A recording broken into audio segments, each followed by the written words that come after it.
Be Bad and Brandon. And we are on. Welcome to the platform podcast, Jane Larkins. Woo! Woo, In happy the to in be the here. episode there'll probably be an applause, but I don't have my usual soundboard that does it. So, welcome.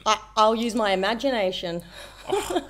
See, it's really good about it because actually, I'll ask you the first question so we can get the audience can get a bit to know you. And I gave you a bit of a rundown, so you're actually hopefully prepped for this. The 21 words, who you are, what you do. The floor is yours, Miss Jane Larkin. Oh my God, I might have done it wrong. So I was thinking with the 21 words, they were all descriptive words. But I spent a long time on it. And Oh I've no, got 21 that's descriptive amazing. words. Yeah? Yeah, All right. let's do that. Yeah. All right. I'm creative, athletic, strong, determined, stubborn, impatient, impassioned, energetic, intelligent, loyal, kind, open-minded, well-travelled. that's That's one 20. that's less in COVID, isn't it? Yeah. Oh yeah, bloody hell. Competitive, brawny, tenacious, earnest, steadfast, transparent, and imaginative. I think I that's love 21. that. Yeah. That's the most prep anyone's ever done for this. Mostly because we spring it on them, but that's amazing. Oh, thank you. Oh, okay. Well, that's the episode done. So Done. we're wrapped up here. Nah. Well, no, I like the power of the written word, and I've always been obsessed with. I can't get over that. Words have power. Words are ideas. Words inspire. They challenge. And obviously, I'm a writer, so words are very important to me. That was my next conjunction, and I agree with you. I think words are they articulate exactly, and they can inspire or destroy depending on how you use them. They have that much power and weight. But for those who don't know, you have just, if I'm not mistaken, directed, produced, and starred in the movie you just created. Yeah, written, directed, produced, starred, overcommitted, which is maybe a descriptive word I also should have used. Yep. But yes, I come from a background in competitive track and field. I'm a 200-meter sprinter, and I've still competed this season, so it's not like it's in the far distant past. Wow. It's still pretty recent. And in my final year of my PhD, I started being like, I want to write a story which means something. Because to me, the reason why I studied philosophy and literature is that exactly like off the back of what I just said, I believe in the written word, I believe in ideas, and film has always been my medium where I grew up watching Remember the Titans, I grew up watching Chariots of Fire, and those films did so much for me, and yet there was still little bits that were missing because they weren't about women. And so coming from a background in sport, having a background in writing, and then being an actor, which is my main profession now, I just kind of shoved them all in together, which is also a very me thing to do, to come up with The Edge, which is the film. And I didn't necessarily want to produce or direct. I definitely wanted to write and act, but I felt like I was in this unique position where no one was going to be more passionate about it than me. And I understood 100%. it. So I wanted to do it. That's amazing. I'm like, we've spoken, 5 minutes previous to us actually clicking record on this, and like, you can see how passionate you are about what you do and everything you undertake, but I'm blown away. You said you also competed in sprinting, and obviously I'm very privileged to, I guess, understand a bit of the backside to directing, producing, and all that. Obviously, you had Lily Riley's star in that as well, and she gave us a lot of goss, but it seemed like a lot of work, and to hear that you still competed, even just recently, is insane. Oh, thank you. Yeah, just prior to that, I mean, I spent a year hardcore getting it off the ground. Obviously, it took a lot more to write, but pretty much a year, and it was all I did all day, every day, when I wasn't on set acting, which I was fortunate enough to be in a lot of projects, and when I wasn't training, which I still train twice a day. But then on set, it became a different kettle of fish altogether because 18-hour days were not uncommon. And we had like 5 weeks of shooting. And like anyone who's worked in the entertainment industry will know that like it's just ridiculous. Like people don't understand how long and hard the days are. I think Lily, as you were saying, who's just a brilliant athlete and now a brilliant actor, has a lot of insight into it. She worked her ass off in the nicest possible way to understand the character, and to bring this level of authenticity and power to the role that I was just inspired by on a daily basis. That it's so good to hear. Like I'm sitting here like a proud parent going, oh, "That's my Lily." But Yeah. you know, the respect that she has for you on the other end is just phenomenal. Like the way she speaks of you is so highly. So of course we had to reach out. We had to get you on the podcast. And like for our listeners, did you want to give, I guess, if you can, a brief summary of what the Edge is? Oh, I'd love to. I spend my life doing the pitch, so here goes.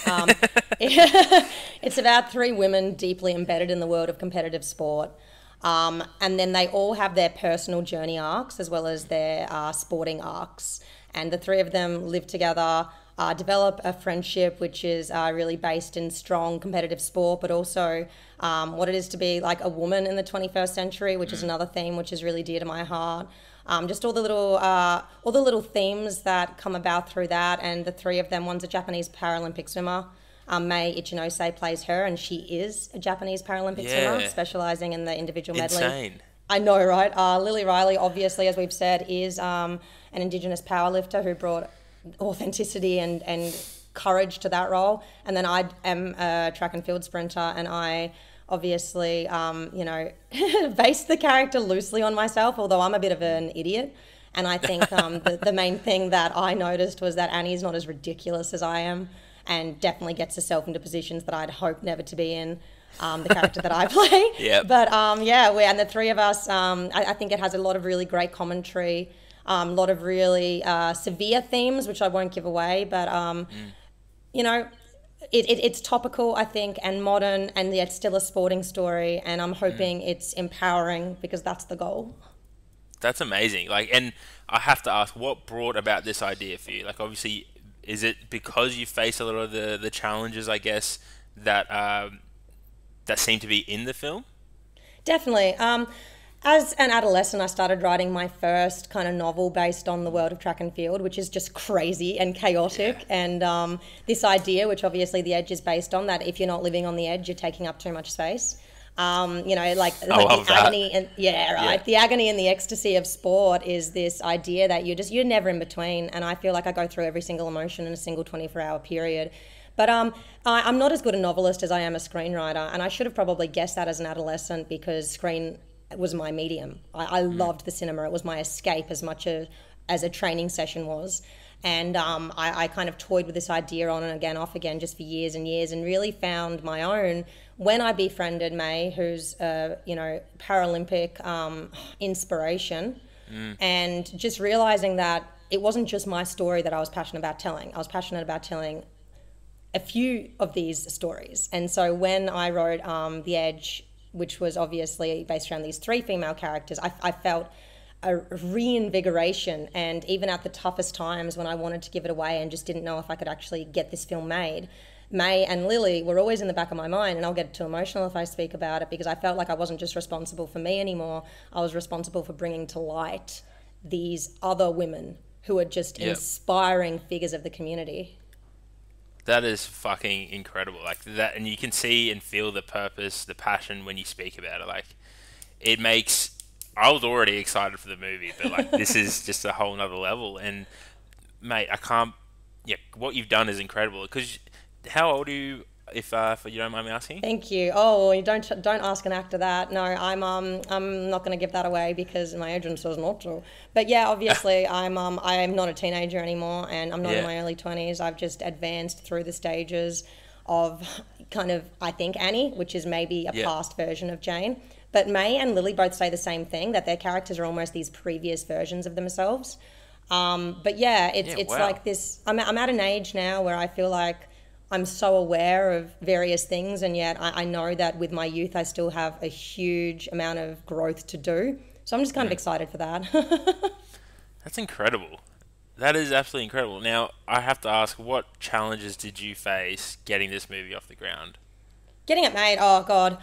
There's a saying in show business, which is if you can make a movie, you can do anything. Which I was like, yeah, sure, lol. But no, it's 100% true. Like, I literally didn't know where to begin. I'd acted in films, and I got to a stage where I started landing some really big roles in some films that will come out in like cinemas and Netflix this year. So some big stuff on the horizon, luckily. And then when I was on set, I'm a little bit intense. I just literally, and I don't believe in a class system, so I pretty much just spoke to everybody I could, stunties, crew, actors, extras, and just said to everyone, like, teach me your ways. Like I want you to Yoda the shit out of me. Like, what are we gonna do? Like, how can I do this? And I learned about people's journey through show business in a variety of different roles. And then I got on a Netflix film as a crew member, and just kind of wanted to learn the industry holistically, which was the buzzword I kept going to. And then after I learned like what it is to be a crew member, what it is to be in cast, I just started literally talking to everybody about the project. How do I produce this? How do I do this? I started sitting in on screen Queensland events. I talked to everybody I would. And some people really guard their secrets and some people are an open book. And then I was like, I've got a script, read it. Like I registered it as intellectual property. And then I realized that I was going to have to produce it myself. So then I went about, obviously, like as a producer, you have to find the funds, you have to get the cast and the crew together. I think one of the really nice things I had going for me is that it is my story and it's a story I'm passionate about. And that luckily, I mean, obviously we're not a $212 million Marvel film, but I promised passion and I promised authenticity. And then when people would do things like stalk Lily, they'd be like, holy shit. And then when I'd get them to talk to May, they'd be like, I'm crying, like this girl's so inspiring. And those were the things that got people attached to the project. Yeah, so absolutely. that was really inspiring for every, but I mean, like, this is the other side of it. For every positive comment we had, there were 10 negatives and 100 knockbacks.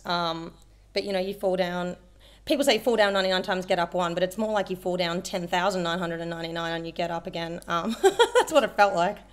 And what was the, I guess, biggest resistance you met, I guess, trying to get this off the ground? Like, Money. Obviously you said money and then people knocking back the idea? Yeah, I mean, without naming names, obviously, there were just people who would just tell me that certain things weren't marketable. Like, even people who were like, I don't know, like this idea of ticking boxes, I guess, was never something I set about trying to do. Because I am a woman, so I didn't say, do you know what's super woke right now? Women. But then, like, people were still talking to me about, like, oh, but I mean, like, I don't know, is this going to work? And, you know, like, we've never had a Paralympian in the, you know, in the lead cast before. I'm like, you're right, we haven't. This is why this is the time is now. You know, and then as well, just trying to do everything right. Like, we had an Indigenous consultant on board. We had an LGBTQ plus IA consultant on board to probably recognise themes and to do everything above board. But also, for me, those weren't, they just weren't boxes to tick. They were just things that I came across as being someone in the community, as being someone who loves sport, as being someone who loves women. So, yeah, that was just really natural for me to write about this sort of thing. And then to get all the negative comments is a little bit soul destroying.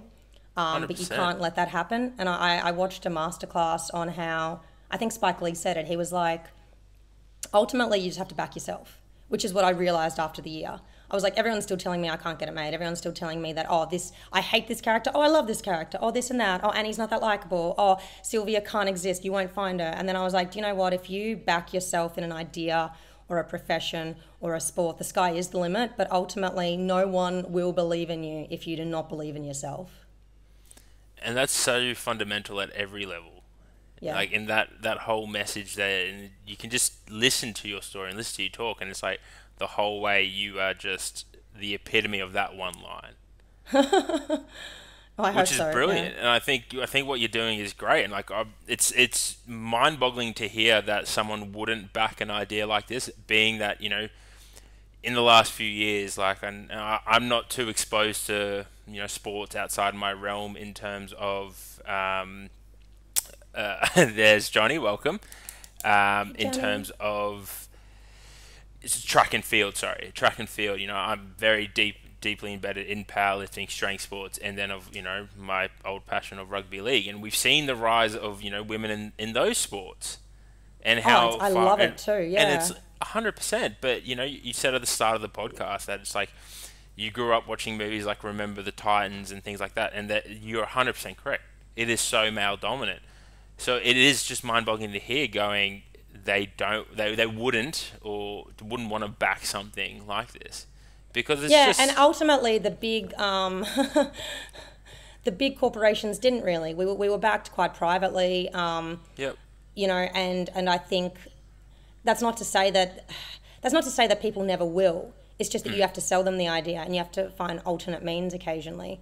And I think like what you were saying, and we were saying this before the podcast started, athletes often have a level of understanding and respect for each other which exists in communities and doesn't always exist in other areas of life. I'm sure it does. Like, like lawyers have things in common with lawyers, but athletes, they get athletes. And so when I brought May and Lily on board, I felt like we felt like we became three sisters and three best mates off the cuff, instead of like needing years and years and years to form that bond and that relationship. And I feel like we're bonded for life, like after this film. I honestly, like the way Lily does speak of you and how highly she respects you, I believe that.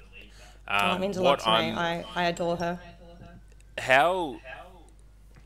Going back to what you said before about athletes respecting other athletes, and now I'm very interested to see, because you've been a competitive sprinter for a long time. Why do you believe that is? Is it? I've always looked at it as like, I can respect anyone and who's ever given something. It's like a badge of honor. It's like the battle scars you wear. Like, you can tell when someone's worked hard. Yeah. And I think that we wear it with a badge of honor as an athletic population. But in saying that, like, if you're a world-class chess player, I'm going to listen to you speak, because it's like, I could just listen to you for hours about that. I couldn't agree more. I feel like I'm fairly open-minded when it comes to an array of things. If I don't understand you, I'd love to understand you.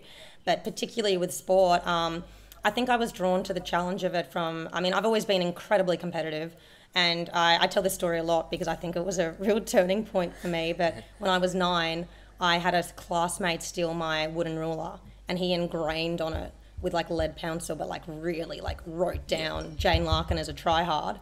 And I got it back, and I said, "Oh, thank you so much." And he said, "Well, what do you mean? What do you mean?" And I said, "Well, I've been trying so hard, and no one's been noticing. Or at least I feel like no one's been noticing. And I'm so glad you can appreciate that." And he goes, No, it's not a compliment." And I remember at the time turning to him and saying, "How is it not a compliment? Like, I tried really hard." And that's just always been me. I've always wanted to make a difference in the world, impact it for the better, really like make people question the way they feel, the way they do. And I think philosophy is a really great branching point for me, and a real natural sort of love, because I care about the world. But sport always gave me a means to push myself and to discover who I was through that, because the number of times, like you mentioned this, having a background in the most painful track event, the 400 meters, like the number of times you finish and you're like, I didn't realize I was capable of that. I feel like I know myself now. It's very, very Greek philosophically speaking. I know myself. No, I agree. I think through I've myself, Lily may have spoken to about it, but we have this entitlement culture that's very prevalent right now. And I've made a post recently that there's no place for entitlement in sport, because it straight away shuts you down from opportunities, number one, but two, to finding your best as an athlete. Now, I think for anyone who's listening to this and run a 400 meters, you will know and understand what the feeling is, but it is fucked in every sense of the word. Like, there is nothing worse, I believe, in life, but that is, met with adversity that just produces a new appreciation. But more importantly, I think it produces empathy. And one thing I've already got from hearing you speak is that telling these stories, or this movie specifically, The Edge, and telling the stories of three very proud, incredible, inspiring women, like, you have to have empathy. And I think empathy is the backbone of what a good leader is. And as a director, producer, the writer, you're the leader of the show. And like, from talking to Lily, it's just like your empathy is just everything. I feel like that. I feel like it's a little bit too much, actually. I think maybe it's what makes me a good actor too. I feel like I feel every emotion at like 100%, almost a bit too strong, because I mean, for every ecstatic feeling and triumph you have, which I do feel fully, and sports like a win is a fucking win, but I mean, a loss is also something that feels like death. There's no other way to put it. And there's a nice quote in The Edge about that sport's about the agony and the ecstasy, and there's not much room for anything else in between. And that's, I mean, to be honest, I wouldn't really do anything differently. But I think people often see my journey, and obviously social media, like you mentioned, is not always great with this. They see the ups and they see the laughter and the highs and the victories and everything. But there's another side to it too, which is throwing up a training, which is, you know, lying in bed. And like I had pneumonia one year, and I know it's nothing compared to something that someone like Lily, who's a cancer survivor, has gone through. But like taking that season off and just feeling it so fully and being in that kind of agonizing state. And I think this movie is my attempt to showcase a real 360 view of what sport is. There is so much adversity in there. And ultimately 100%. I'm hoping it's inspiring and empowering, but yeah, it's very multifaceted. I think it's, you know, we've been, as I said before, we've been privy to some insights, and what you've created is just, it's beyond inspiring. Like, you know, the three characters, their background, what they're coming and what they're facing, it's just insane. So I think you've hit the nail on the head, but I couldn't agree more. Like, once you've, and it can be on different scales. Like we spoke before the podcast, I ruptured my Achilles. Like, that was the worst 3 months of my life. But the biggest lessons came from that. Any injury, I think, is when you lose, as an athlete, when you rely on your physical body, and then you lose the ability to do what you're good at, well, then that's going to produce, one, some lessons for you to learn, but two, a lot of hardship that you can obviously just either grow from.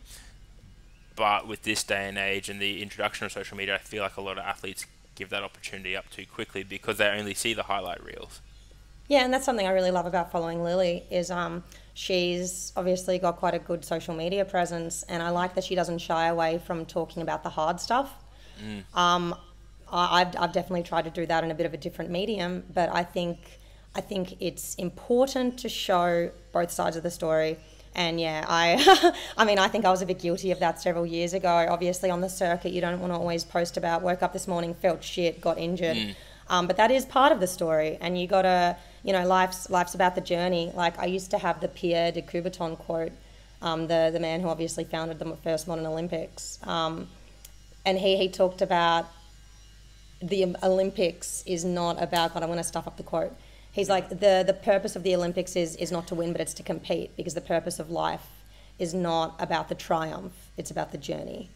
Oh, and I didn't make the Olympics, and that was always my childhood dream. And kind of when I started backing away from competitive athletics, like I'd made international teams, I'd represented Australia. For many people, that's a fantastic achievement, but for me, it felt like I fell short of something. And my mum literally just pointed to the quote that I always had up in my room and was like, really, like, you got to live, you know, the way you speak as well. Like, life is about the journey. It's not about the triumph.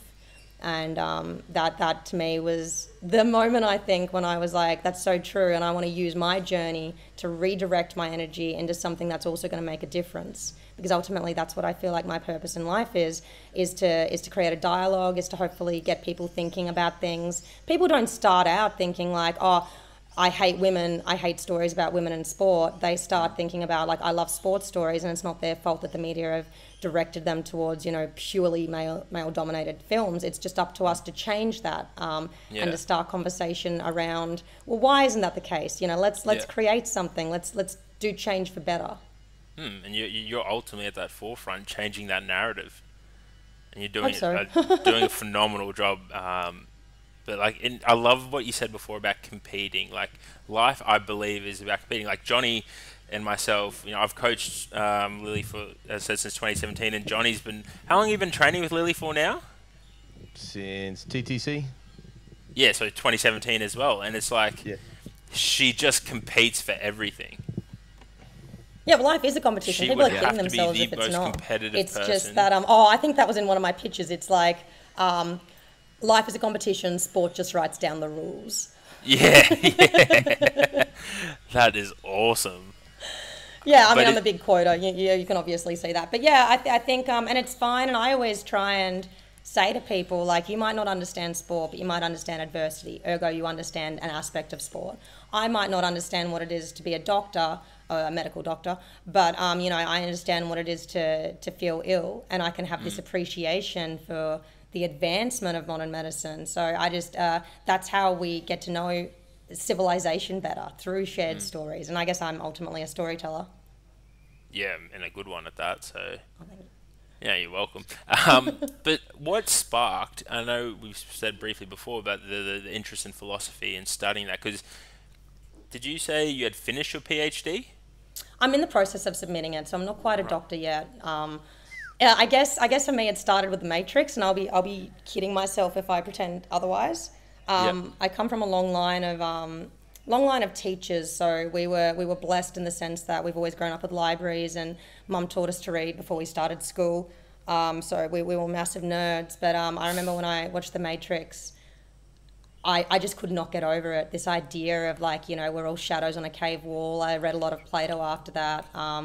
Got into the Greeks, who obviously are the fundamentalists of philosophy, and just liked looking at the world through this lens of like my favorite thing to do when I talk to people about a variety of thought experiments is that everyone always says, well, what's the answer? And I say, that's the thing. There isn't really an answer. That's life, mate. Like you have to form your own meaning. You have to put your own slant and perspective on it. And the idea that I could speak to someone and ask them, what is the ship of Theseus, and that no one will come up with the same response. I mean, that's beautiful, and that's individual and unique. And I always encourage people that when they create things, like when they write stories, they say people are always asking for permission or for the right answer, and I'm saying there isn't one. I mean, we create our own meaning, and the fact that you and I can witness the same thing and get something different from that is beautiful and unique, and yet we can share that experience. And yeah, that for me is really important. So philosophy, it was just a means to kind of understand humanity and the world around me a bit better. That is a really good explanation. And I think a beautiful question should not invoke an answer, but rather more questions. Yeah, very Socratic of you. Thank you. Well, stop it. But I did see, as soon as you said The Matrix, I looked over at Johnny and I saw his face light up, and I was like, we could go on a whole rabbit hole here. Oh, down the rabbit hole, yeah. Follow the white rabbit. Bloody oath. I mean, just to let you know, when did the first Matrix come out, Johnny? 99, Long time 2000. Yeah. So you went to the cinema to see it, didn't you? Yeah, I did not, no. Yeah, exactly. Johnny's that old. I did. That was my whole point of that. It was excellent. Oh, it blows my mind. Like my sister also has a PhD, and it's both, it's pretty much all that we mention throughout both of our theses. It impacted us in ways that we can't even describe. Like I remember going deep down the rabbit hole, sorry to kill that metaphor, but to read like Simulus and Simulacra, to read obviously the allegory of the cave, which was, Plato, just to go through all of that. And I still can watch it to this day and learn something new. I mean, I don't think there are that many things in life that can boast that. Like, how epic is that? Yeah, that is Brando, insane. More than just a movie, bro.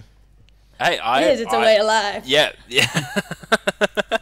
I was late to the party, I will admit, and then I don't think. Ooh, sorry, buddy. Just nearly stepped on my dog. And I don't think I appreciated it in my youth, and then the more adversity I faced as I got older, the more questions I asked of myself, did I then look at The Matrix for what I believe it is now? And it is just an absolute thought-provoking movie that still continues to, as you said before, like ask. I think it asks us.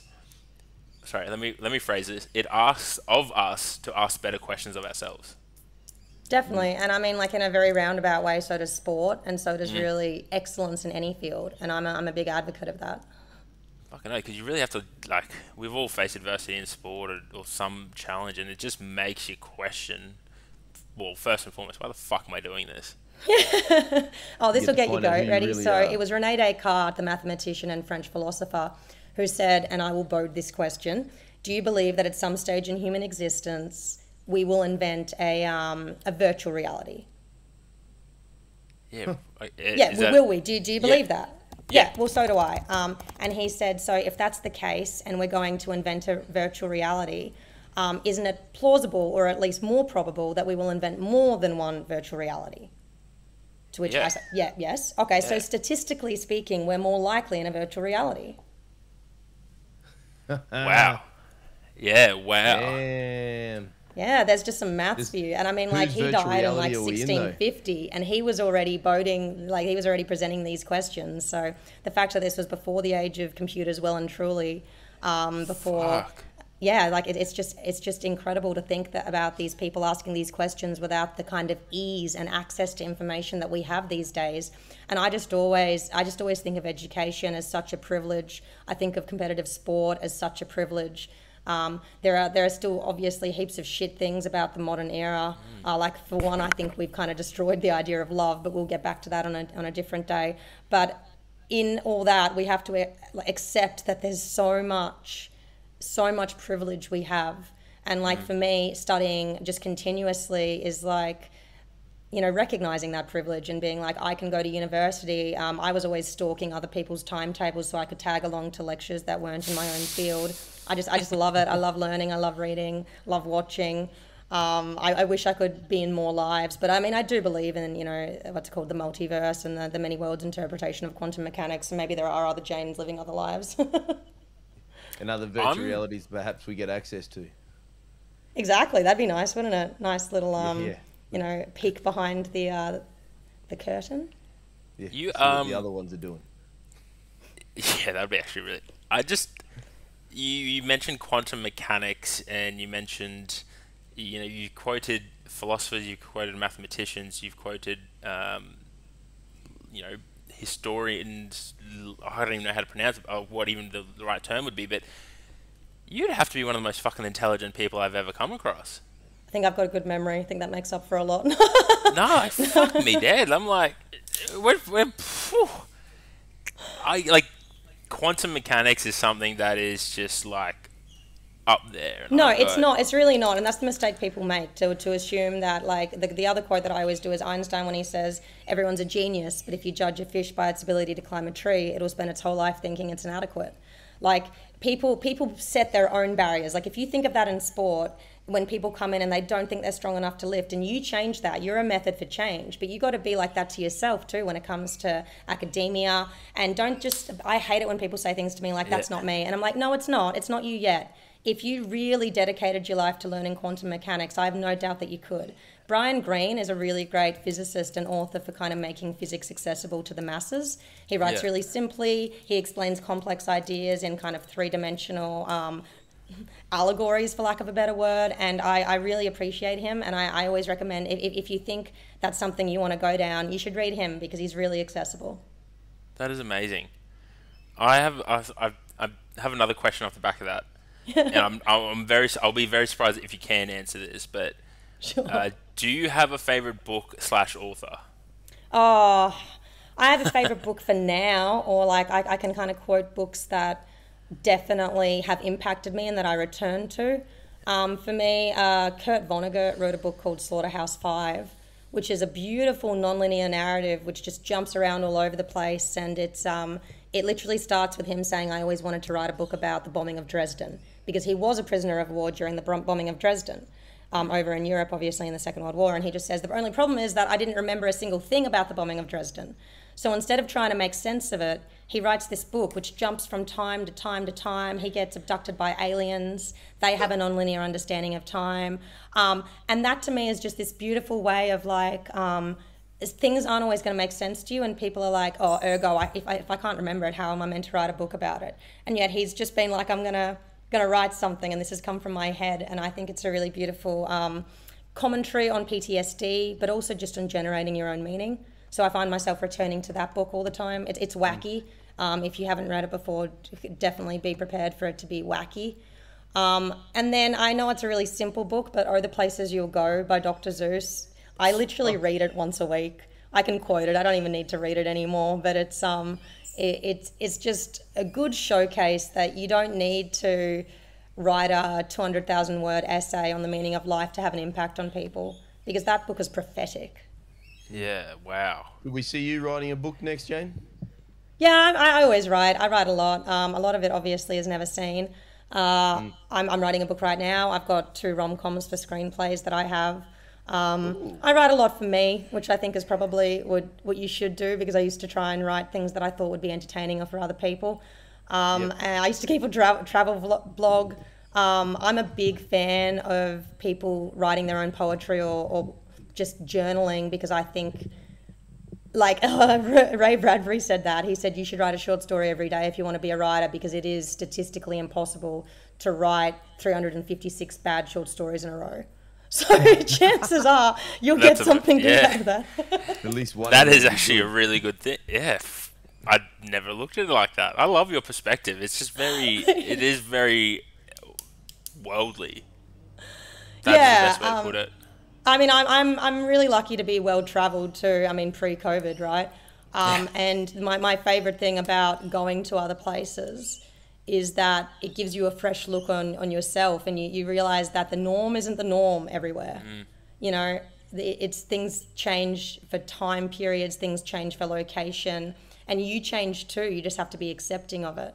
So that's, men admire mountains, but themselves they do not consider, like, what can we achieve from the world, and what can it achieve for us? And it's great, you know. I think we just have to be as open-minded as humanly possible. Yeah, What's some of the favorite places you've traveled to, mate?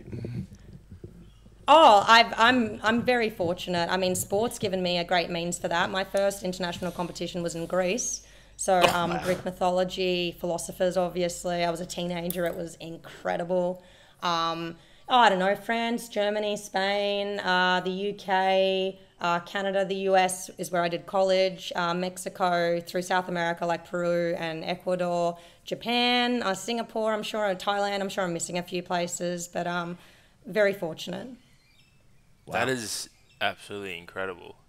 Now, the one thing that I keep hearing is, like, throughout this whole this whole episode, is just that you just speak with this relentless empathy that I really hope our listeners can not necessarily adopt, but just be open to understanding that that's what's got you to this position.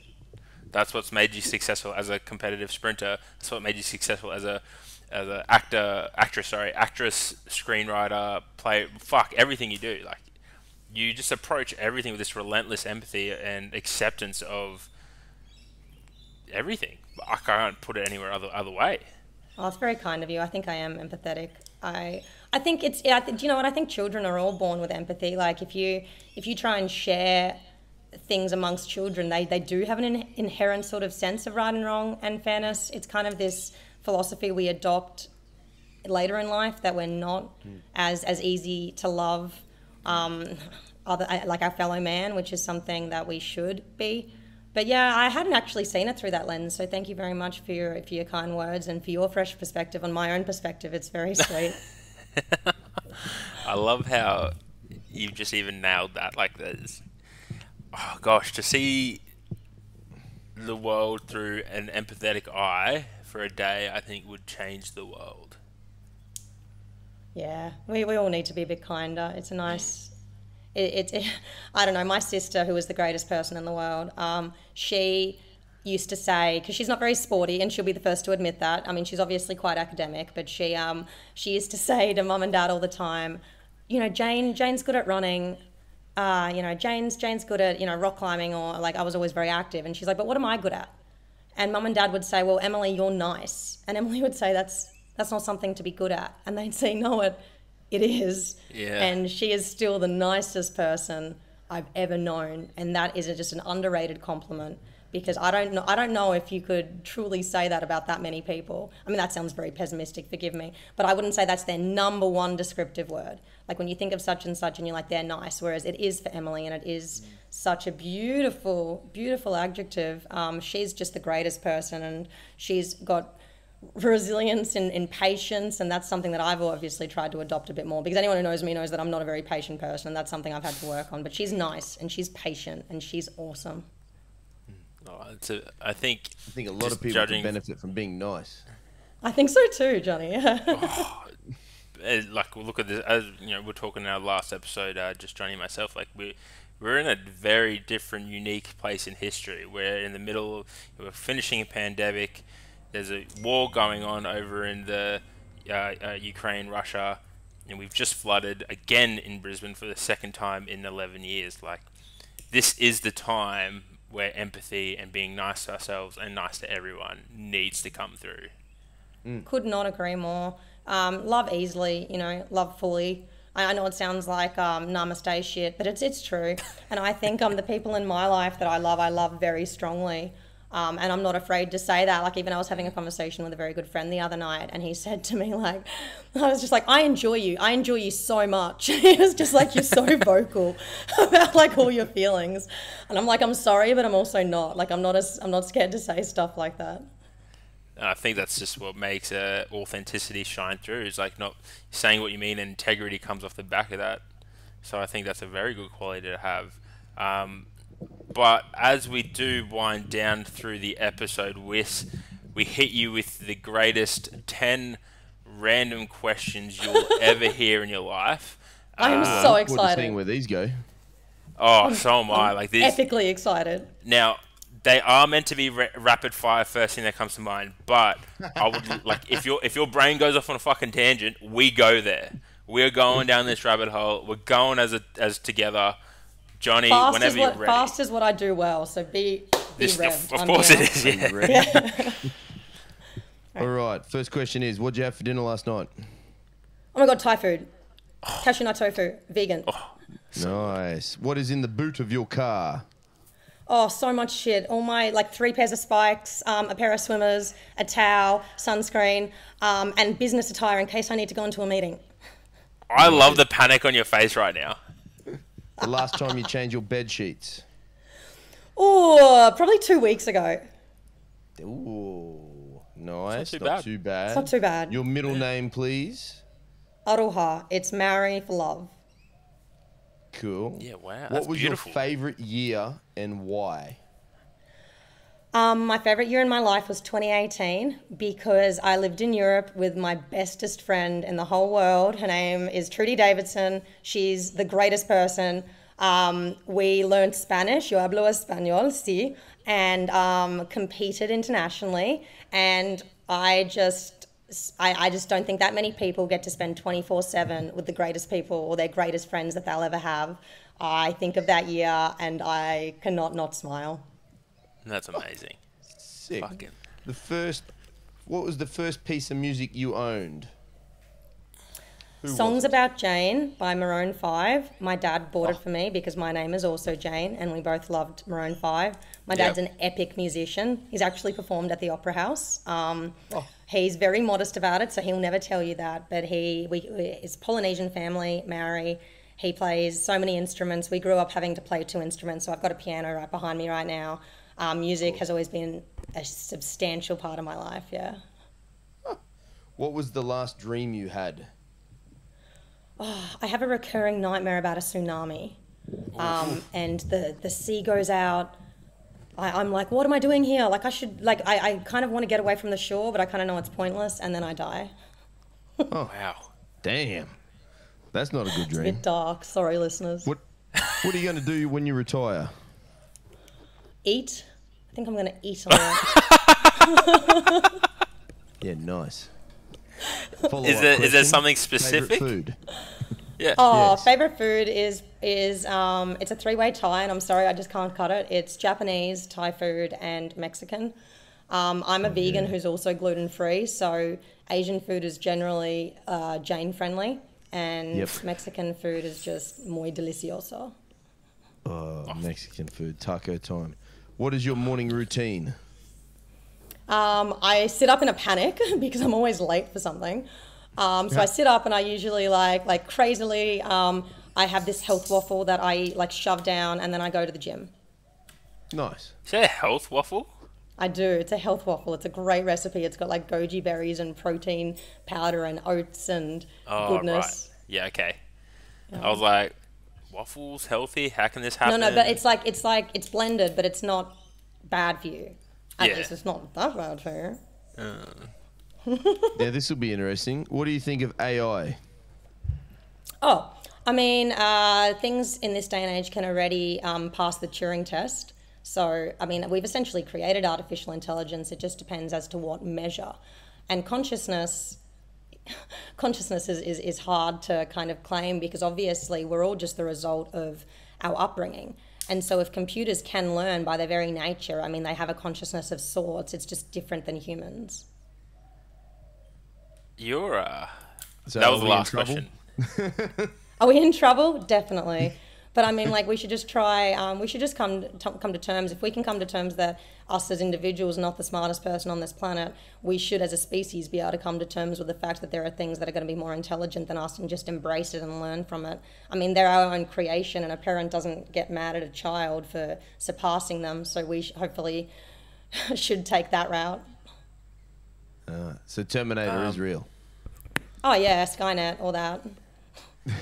My friend bought Gallium, and I literally held it the other night as we watched T2, and I was like, I am the Terminator.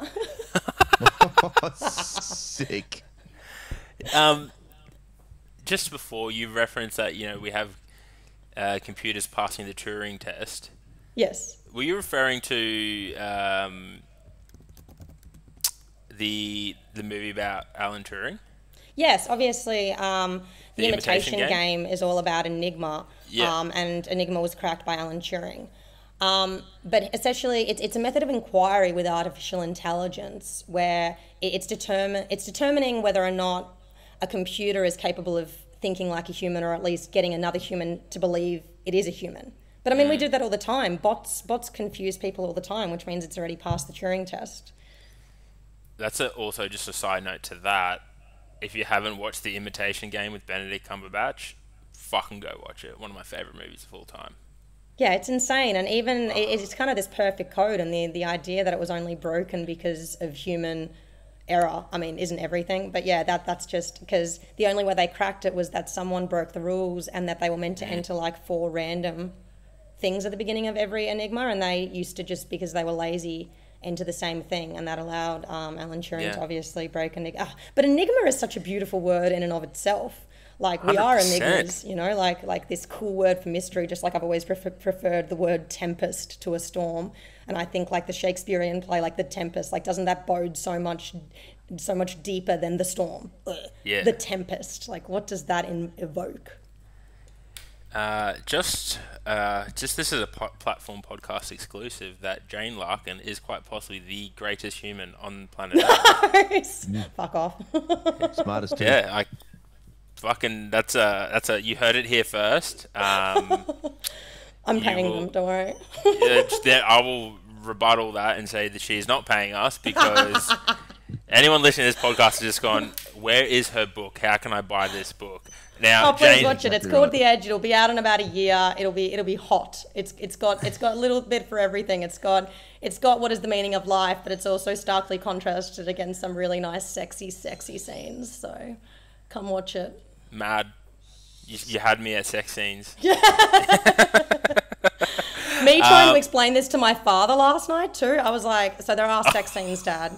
Just a heads up. And he just kind of made this weird noise. He was like, okay. Fuck. Mate, you are it's been an absolute pleasure having you on. Thank you. Getting to know you and talk about what you have done in,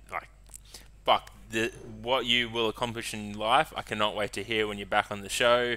For people who want to reach out, where can they find you? At Janie Larks, at JANEYLARKS is my Insta handle. Pretty much, yeah, I use Instagram. If you want to be really formal and email me and be pen pals, I'm also open to that idea, and my email is janealarkin@gmail.com.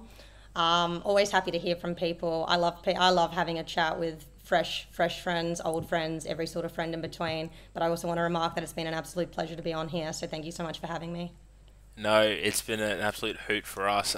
Cannot wait to get you back on in a year and just see how you've changed the world.